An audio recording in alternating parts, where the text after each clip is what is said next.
15/8/2024 प्रातः मुरली। ओम शांति बाप दादा मधुबन। ओम शांति मीठे बाप दादा, मीठे बच्चे। हाँ जी मीठे बाबा, बाप आया है तुम्हें सच्ची स्वतंत्रता देने। स्वतंत्रता अर्थात आज़ादी, जमघटों की सजाओं से मुक्त करने, अर्थात जो पापों की सजा है, 63 जन्म के पाप है, उन सजाओं से मुक्त करने, रावण की परतंत्रता से छुटाने।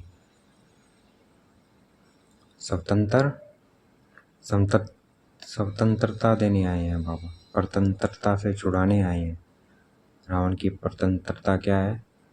काम क्रोध मोह लोभ अहंकार। तो बाबा हमें इनसे स्वतंत्र बनाने आए हैं। प्रश्न, बाप और तुम बच्चों की समझाने में मुख्य अंतर कौन सा है? बाबा और हम बच्चों की। उत्तर, बाप जब समझाते हैं तो मीठे बच्चे कहकर समझाते हैं, जिससे बाप की बात का तीर लगता है। तुम बच्चे आपस में भाइयों को समझाते हो, मीठे बच्चे आपस में भाइयों को समझाते हो, लेकिन मीठे बच्चे नहीं कह सकते। बाबा मीठे बच्चे कहते हैं, लेकिन हम नहीं कह सकते, हम भाई कह सकते हैं। बाप बड़ा है इसलिए उनकी बात का असर होता है, वह बच्चों को रियलाइज़ कराते हैं। बच्चों, तुम्हें लज्जा नहीं आती? लज्जा नहीं आती? तुम पतित बन गए, पावन बनो। बाबा कह रहे हैं लज्जा नहीं आती, पतित बन गए, अब पावन बनो। तो बाबा को बोलना है मन ही मन, बाबा पावन बनेंगे। आपसे शक्ति ले रहे हैं पावन बनने की, आपको भूल जाते हैं तो क्या होता है? बाबा को माया अपना वार कर जाती है। इसलिए हमें बाबा की निरंतर याद में रहना है। ओम शांति। बेहद का रूहानी बाप बेहद के रूहानी बच्चों को बैठ समझाते हैं। अब यह बेहद का बाप और बेहद के बच्चे ही जानते हैं, और कोई न बेहद के बाप को जानते हैं और न बेहद के बच्चे अपने को मानते हैं। न बेहद के बच्चे अपने को मानते हैं, ना कोई जानता है बेहद के बाप को, ना बेहद के बच्चे अपने को कोई मानता है। सिर्फ हम ही ब्रह्मा मुख्य वंशावली ही जानते हैं और मानते हैं, और कोई तो मान भी नहीं सकेंगे। ब्रह्मा भी जरूर चाहिए, जिसको आदिदेव कहते हैं, जिसमें बाप की प्रवेशता होती है। बाप आकर क्या करते हैं? कहते हैं पावन बनना है। बाप की श्रीमत है, अपने को आत्मा निश्चय करो। बच्चों को आत्मा का परिचय भी दिया है। आत्मा भृगुटी के बीच में निवास करती है। बाबा ने समझाया है आत्मा अविनाशी है, इनका तख्त यह विनाशी शरीर है। आत्मा का शरीर यह तख्त है और वो उसका क्या विनाश हो जाता है, और आत्मा अविनाशी है। यह बातें तुम जानते हो कि हम सब आत्माएं आपस में भाई भाई एक बाप के बच्चे हैं। ईश्वर सर्वव्यापी कहना यह भूल है। तुम अच्छी रीति समझाते हो हर एक में 5 विकारों की प्रवेशता है, तो कई समझते हैं यह ठीक बोलते हैं। हम भाई भाई हैं तो जरूर बाप से वर्षा मिलना चाहिए, परंतु यहाँ से बाहर निकलते हैं तो माया के तूफान में चले जाते हैं। बाहर निकले, बाबा को भूले तो क्या हुआ? माया के तूफान में चले जाते हैं। कोई विरले ठहरते हैं, माया के तूफान आएंगे, लेकिन स्थिर कौन रहेगा? जो एकाग्र रहेगा। कोई विरले ठहरते हैं, सब जगह यह हाल होता है। कोई थोड़ा अच्छा समझते हैं तो जास्ती समझने की कोशिश करते हैं। अभी तुम सबको समझा सकते हो, अगर कोई जास्ती अटेंशन नहीं देते हैं तो कहेंगे यह पुराने भक्त नहीं हैं। इन बातों को तो समझाने वाले ही समझें, कोई नहीं समझते हैं तो फिर समझा भी नहीं सकते। तुम्हारे पास भी नंबरवार हैं। कोई अच्छा आदमी होता है तो उनको समझाने के लिए ऐसे अच्छे को भेजा जाता है, शायद कुछ समझ जाए। यह तो जानते हैं बड़े आदमी इतना जल्दी नहीं समझेंगे। हाँ, ओपिनियन देते हैं, इनकी समझानी बहुत अच्छी है। बाप का परिचय पूरा देते हैं, परंतु खुद को फुर्सत ही कहाँ है। तुम कहते हो वेद के बाप को याद करो तो विक्रम विनाश हो। अभी तुम समझते हो बाप डायरेक्शन, हम आत्माओं से बात करते हैं। अभी तुम समझते हो बाप डायरेक्ट, हम आत्माओं से बात करते हैं।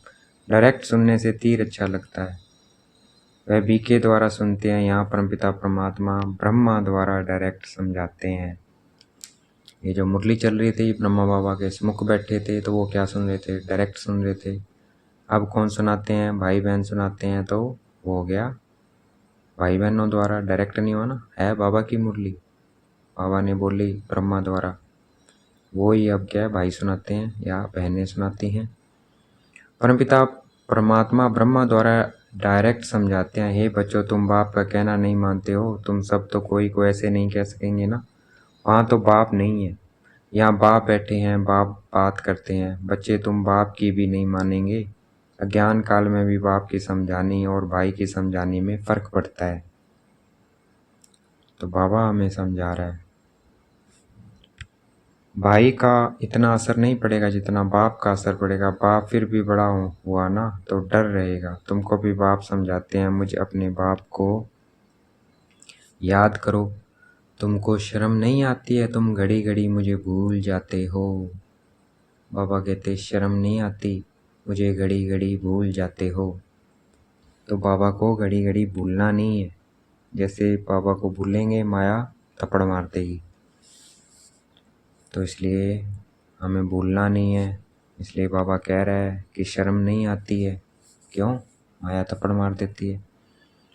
बाप डायरेक्ट कहते हैं तो वह असर जल्दी पड़ता है। अरे बाप का कहना नहीं मानते तो वेद का बाप कहते हैं यह जन्म निर्विकारी बनो। यह जन्म सिर्फ एक तो जन्म बनना है और कितना रहा है, थोड़ा सा समय रहा है, तो 21 जन्म निर्विकारी बन पवित्र दुनिया का मालिक बनेंगे। सिर्फ एक जन्म थोड़ा सा समय देंगे तो 21 जन्म निर्विकारी बन पवित्र दुनिया के मालिक बनेंगे। 21 जन्म की कमाई कर रहे हैं। यह नहीं मानते हो, बाप के कहने का तीर कड़ा लगता है। बाबा कहते हैं तो तीर लगता है। फर्क तो रहता है, ऐसे भी नहीं है कि सदैव नए नए से बाबा मिलते रहेंगे। उल्टे सुलटे प्रश्न करते हैं, बुद्धि में नहीं बैठता है, क्योंकि यह बिल्कुल नई बात है। गीता में श्री कृष्ण का नाम लिख दिया है, वह तो हो नहीं सकता है। अभी ड्रामा अनुसार तुम्हारी बुद्धि में बैठा है। तुम बच्चे भागते हो हम बाबा के पास जाएं, डायरेक्ट मुरली सुने। वहाँ तो भाइयों द्वारा सुनते थे, अब बाबा से सुने। बाप का असर होता है। बच्चे बच्चे कह बात करते हैं। बच्चे तुम्हें लज्जा नहीं आती है? बाप को याद नहीं करते हो? बाप के साथ तुम्हारा प्यार नहीं है? कितना याद करते हो? बाबा 1 घंटा। अरे निरंतर याद करेंगे तो तुम्हारे पाप कट जाएंगे। जन्म जन्मांतर के पापों का बोझा सिर पर है। निरंतर याद करेंगे तो क्या हमारे पाप कटेंगे। निरंतर याद से पाप कटेंगे, क्योंकि सर पर जन्म जन्मांतर के पापों का बोझा है। बाप सम्मुख समझाते हैं, तुमने बाप की कितनी गलानी की है, तुम्हारे ऊपर तो केस चलना चाहिए। बाबा कह रहे हैं तुम्हारे ऊपर तो केस चलना चाहिए। अखबार में कोई के लिए गलानी लिखते हैं तो उस पर केस करते हैं ना। अब बाप स्मृति दिलाते हैं, तुम क्या क्या करते थे। बाप समझाते हैं, ड्रामा अनुसार रावण के संग में यह हुआ, अब भक्ति मार्ग सब पूरा हुआ, पास्ट हो गया है, बीच में कोई रोकने वाला तो होता नहीं है। दिन प्रतिदिन उतरते उतरते तमो प्रधान बुद्धू हो जाते हैं। जिसकी पूजा करते हैं उनको टिक्कर भीतर में कह देते हैं।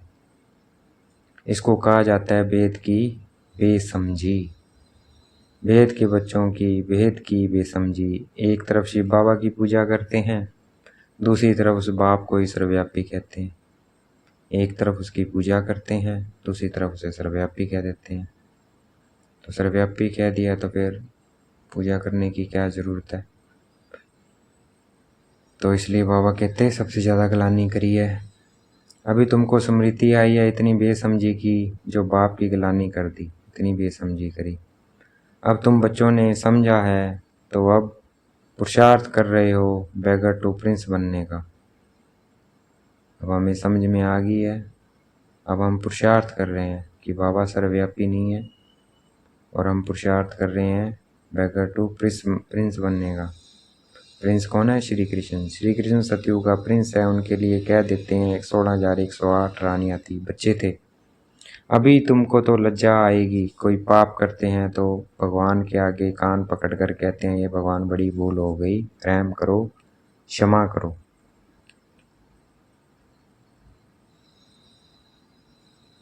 तुमने कितनी बड़ी भूल की है। बाप समझाते हैं ड्रामा में ऐसा है, जब ऐसे बनो तब तो मैं आऊँ भाई, जब गलानी करो तब तो मैं आऊँ। अब क्योंकि ड्रामा में ऐसे है। अब बाप कहते हैं तुमको सब धर्म वालों का कल्याण करना है। बाप जो सबकी सदगति करते हैं उनके लिए सब धर्म वाले कह देते हैं सर्वव्यापी है। बाप जो सबकी सदगति करते हैं उनके लिए सब धर्म वाले क्या कह देते हैं, सर्वव्यापी है। तो हमें सब धर्मों वालों का कल्याण करना है। यह कहाँ से सीखे? भगवान वाच मैं सर्वव्यापी नहीं हूँ। और पूछ रहे हैं कहाँ से सीखे?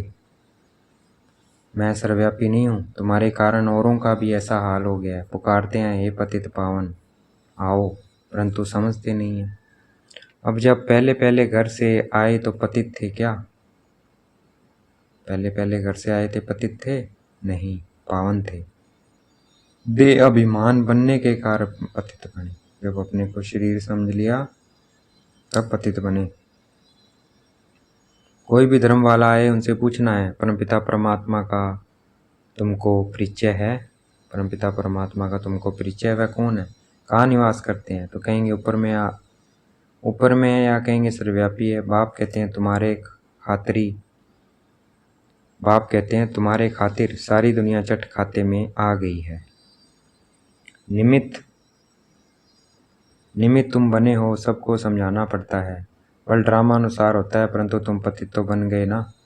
सभी पाप आत्माएं हैं, अपुण्य आत्मा बनने के लिए पुकारते हैं। सब धर्म वालों को मुक्तिधाम घर में जाना है, वहाँ पवित्र हैं। यह भी ड्रामा बना हुआ है जो बाप आकर समझाते हैं। ये ज्ञान सब धर्मों के लिए है। ये ज्ञान क्या है? सब धर्मों के लिए। बाबा के पास समाचार आया था। किस आचार्य ने कहा आप सबको आत्मा में परमात्मा समझ नमस्कार करता हूँ। आत्मा में परमात्मा समझ, देखो दोनों को एक कर दिया। एक आचार्य ने कहा आप सबको आत्मा में परमात्मा समझ नमस्कार करता हूँ। अब इतने सब परमात्मा हैं क्या? अब इतने सब हो सकते हैं? फिर एक कहते हैं, फिर कहते हैं सब में। तो अब इतने सब परमात्मा है क्या? कुछ भी समझ नहीं है। जिन्होंने भक्ति जास्ती नहीं की है वह ठहरते नहीं है। जिन्होंने भक्ति की है बहुत, वो ठहरेंगे। सेंटर्स में भी कोई कितना समय ठहरते हैं। इससे समझना चाहिए कि भक्ति कम की है, इसलिए ठहरते नहीं है। और जिसने भक्ति ज़्यादा की है वही ठहरेगा इस ज्ञान में, जिसने कम किया वो नहीं ठहरेगा। फिर भी जाएंगे कहाँ? दूसरी कोई हट्टी तो है नहीं। जिसने ज़्यादा भक्ति की वो ठहरेंगे। फिर भी जाएंगे कहाँ? दूसरी कोई हट्टी तो है नहीं। आना तो यही है, क्योंकि और कोई हट्टी नहीं है। ऐसे क्या युक्ति रचे जो मनुष्य जल्दी समझ ले।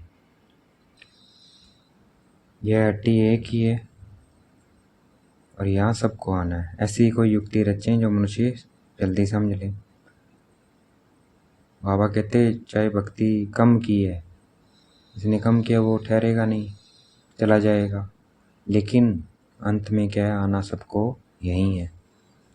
अभी तो सबको पैगाम देना है। ये कहना है कि बाप को याद करो। सबको पैगाम देना और कहना है क्या है? उस परमपिता परमात्मा को याद करो।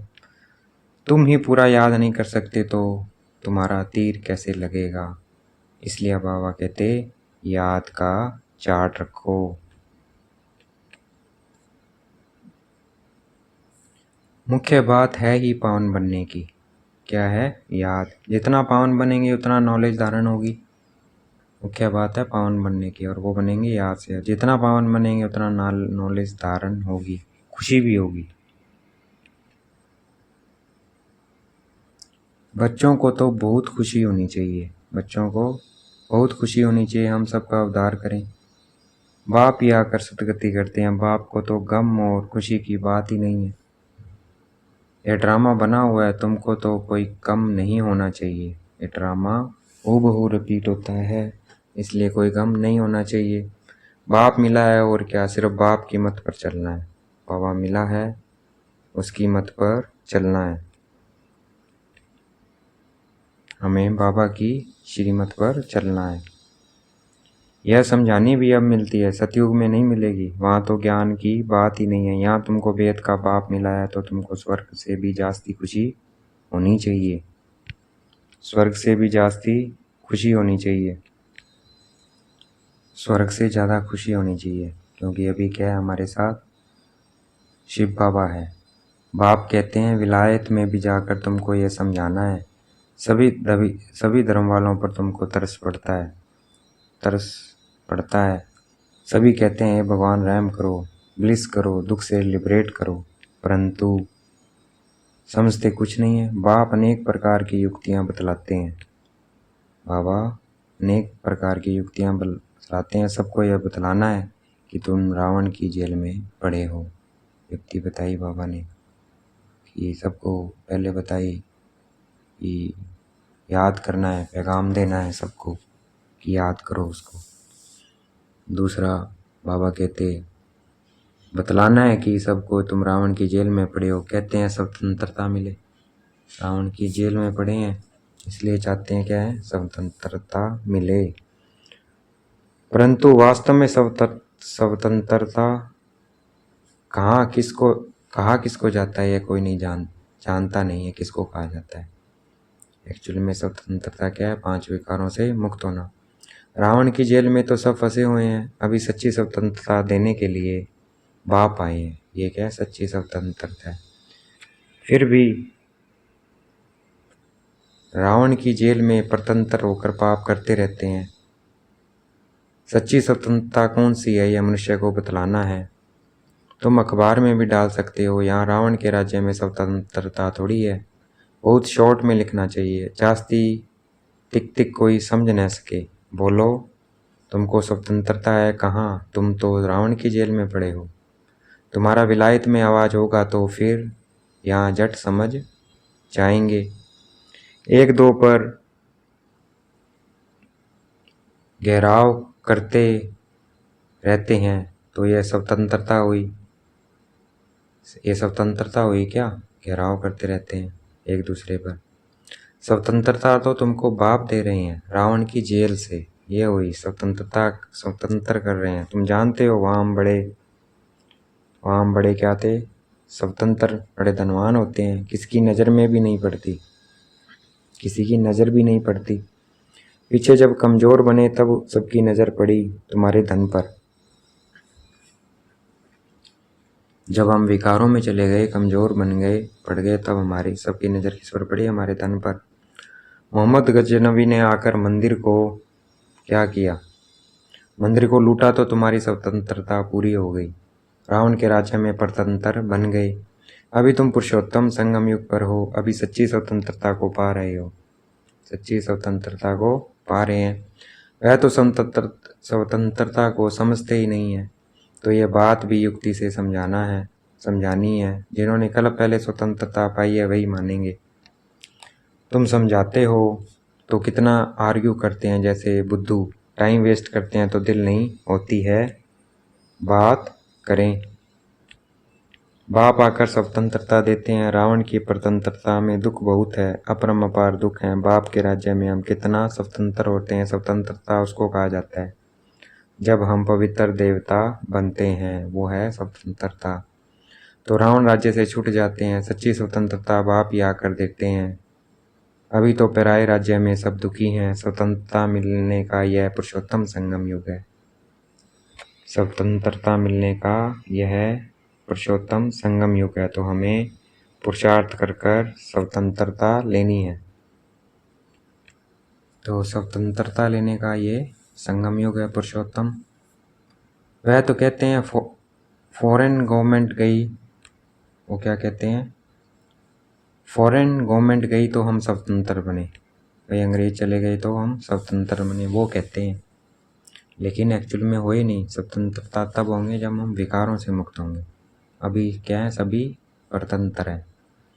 अब तुम जानते हो जब तक पावन नहीं बने तब तक स्वतंत्र नहीं कहेंगे, जब तक पावन नहीं बने। फिर जमघटों की सजाएं खानी पड़ेगी, पद भी भ्रष्ट हो जाएगा। बाप आते हैं घर ले जाने, वहाँ सब स्वतंत्र होते हैं। तुम सब धर्म वालों को समझा सकते हो, तुम आत्मा हो, मुक्ति धाम से आए हो, पाठ बजाने सुख धाम से, फिर दुख धाम में तमो प्रधान दुनिया में आ गए हो। बाप कहते हैं तुम मेरी संतान हो, रावण की थोड़ी हो। मैं तुमको राज्य भाग्य देकर गया था, तुम अपने राज्य में कितने स्वतंत्र थे। अब फिर वहाँ जाने के लिए पावन बनना है। तुम कितने धनवान बनते हो वहाँ तो पैसे की चिंता नहीं होती है, बल गरीब हो फिर भी पैसे की चिंता नहीं है, सुखी रहते हैं चिंता यहाँ होती है। बाकी बाकी राजधानी में नंबरवार पद होते हैं, सूर्यवंशी राजाओं जैसे सब थोड़ी ही बनेंगे, जितनी मेहनत उतना पद। तुम सब धर्म वालों की सर्विस करने वाले हो, विलायत वालों को भी समझाना है। तुम सब भाई भाई हो ना, सब शांति धाम में रहते हो, अब रावण राज्य में हो। अब घर जाने का रास्ता आपको बताते हैं, अपने को आत्मा समझ मुझे याद करो। ये घर जाने का, स्वतंत्र होने का रास्ता क्या है? अपने को आत्मा समझ बाबा को याद करना है। कहते भी हैं भगवान सबको लिबरेट करते हैं, परंतु यह नहीं समझते हैं कि कैसे लिबरेट करते हैं। बच्चे काम मूंझ पड़ते हैं तो कहेंगे बाबा हमको लिबरेट कर अपने घर ले चलो, जैसे तुम लोग फागी में जंगल में मूंझ गए थे, रास्ते का मालूम नहीं पड़ता था, धुंध में मूंझ जाते हैं ना, रास्ते का मालूम नहीं पड़ता है। फिर लिबरेटर मिला, रास्ता बताया, बाबा मिले हमें रास्ता बताया। बाबा कहते जैसे धुंध में रास्ता भूल जाते हैं वैसे तुम भूल गए इस रावण के धुंध में। फिर लिबरेटर मेरा रास्ता बताया, भेद के बाप को भी कहते हैं बाबा हमको लिबरेट करो, आप चलो हम भी आपके पीछे चलेंगे, सिवाय बाप के और कोई रास्ता नहीं बताते हैं। कितने शास्त्र पढ़ते थे, तीर्थों पर धक्के खाते थे, परंतु भगवान को नहीं जानते, तो फिर ढूंढेंगे फिर कहाँ से? भगवान को जानते ही नहीं तो फिर ढूंढेंगे कैसे? शास्त्र पढ़े, तीर्थों पर धक्के खाए, भगवान मिला नहीं क्योंकि उसको जानते ही नहीं थे। सर्वव्यापी है फिर मिलेगा कैसे? सर्वव्यापी कह दिया फिर मिलेगा कैसे? धक्के खाते रहे, सर्वव्यापी कह के धक्के खाते रहे। कितना ज्ञान अंधियारे में है, कितने अज्ञान अंधियारे में है। सर्व का सदगति दाता एक बाप है, वही आकर तुम बच्चों को अज्ञान अंधेरे से निकालते हैं। अच्छा देखेंगे बाप दादा हमें याद प्यार दे रहे हैं, मीठे मीठे से गलते बच्चों प्रति माता पिता बाप दादा का याद प्यार और गुड मॉर्निंग। रूहानी बाप की रूहानी बच्चों को नमस्ते, हमें भी याद प्यार देना है। हम रूहानी बच्चों की रूहानी बाप दादा को दिल व जान शिकवा प्रेम से बेहद का याद प्यार और नमस्ते। धारणा के लिए मुख्य सार, एक बाप मिला है इसलिए किसी भी बात का गम नहीं करना है। भगवान मिला है तो गम होना चाहिए। उनकी मत पर चलकर भेद का समझदार बन, खुशी खुशी सबका उद्धार करने के निमित्त बनना है। जमघटों की सजाओं से बचने व सच्ची स्वतंत्रता पाने के लिए पावन जरूर बनना है। नॉलेज सोर्स ऑफ इनकम है, इसे धारण कर धनवान बनना है। ये नॉलेज क्या है? सोर्स ऑफ इनकम है, इसलिए इसे धारण कर धनवान बनना है। धारण करेंगे तभी क्या? धनवान बनेंगे। देखेंगे बाप दादा ने मस्तक पे हाथ रखा हुआ है, वरदान दे रहे हैं। नॉलेज की लाइट माइट से रॉन्ग को राइट में परिवर्तन करने वाले ज्ञानी तू आत्मा भव। नॉलेज की लाइट से ही हम लाइट और माइट, नॉलेज की लाइट और शक्ति से हम क्या कर सकते हैं? रॉन्ग को, गलत को भी राइट में परिवर्तन करने वाले ज्ञानी तू आत्मा भव। कहा जाता है नॉलेज इज लाइट माइट, जहाँ लाइट अर्थात रोशनी है कि ये रॉन्ग है, ये राइट है, ये अंधकार है, ये प्रकाश है, ये व्यर्थ है, ये समर्थ है। तो रॉन्ग समझने वाले रॉन्ग कर्मों व संकल्पों के विषयभूत हो नहीं सकते हैं। यानी तो आत्मा अर्थात समझदार, वो विषयभूत नहीं होगा, वही ज्ञानी तो आत्मा है। अगर विषयभूत हो गया तो वो नहीं है। ज्ञान स्वरूप कभी यह नहीं कह सकते कि ऐसा होना चाहिए, होना तो चाहिए, लेकिन उनके पास रॉन्ग को राइट में परिवर्तन करने की शक्ति होती है, वो परिवर्तन कर देंगे रॉन्ग को राइट में। आज का स्लोगन है, जो सदा शुभ चिंतक है, दूसरों का अच्छा सोचते हैं, और शुभ चिंतन है, जो शुभ चिंतन करते हैं वह व्यर्थ चिंतन से छूट जाते हैं। जो शुभ चिंतन करते हैं वो व्यर्थ चिंतन से छूट जाते हैं। तो सदा हमें क्या करना है? चिंतन करना है। किसका? मुरली का, बाबा का। बाबा ने क्या कहा, उसका चिंतन करना है। जितना शुभ चिंतन होगा उतना शुभ चिंतक बनेंगे। इसी के बारे में गलत नहीं सोचेंगे, अच्छा सोचेंगे, सबके लिए शुभ भावना, शुभकामना। तो शुभ चिंतक और शुभ चिंतन में रहना सदा, वह व्यर्थ चिंतन से छूट जाते हैं। अच्छा, ओम शांति। शुक्रिया मीठे बाबा, शुक्रिया। शांति। आज की बोली से याद और चिंतन